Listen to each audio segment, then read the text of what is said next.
மன அழுத்தம் அவசியம். ஆனால் பதட்டம் இல்லாமல் நான் சிறப்பாக தயார்படுத்திக் கொள்ள மன அழுத்தம் எனக்கு உதவ வேண்டும். எனக்கு பிபி இருக்கிறது என்று சிலர் சொல்கிறார்கள். அதாவது அவர்களுக்கு இரத்த அழுத்தம் உள்ளது. ஆனால் இரத்த அழுத்தம் இல்லாமல் நீங்கள் எப்படி வாழ முடியும்? எனவே உகந்த இரத்த அழுத்தம் தேவை.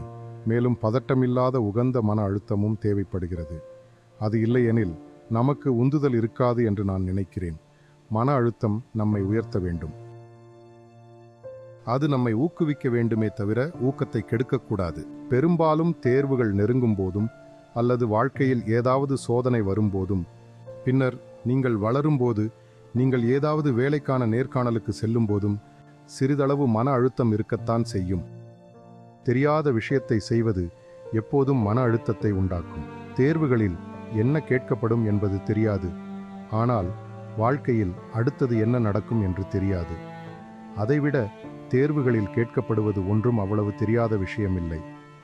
ஏனெனில் பெரும்பாலான விஷயங்களை புத்தகங்களிலிருந்து மட்டுமே கேட்பார்கள். எனவே ஆரம்பத்திலிருந்தே நாம் நன்கு தயாராக இருந்தால் பிறகு நாம் கவலைப்பட வேண்டியதில்லை.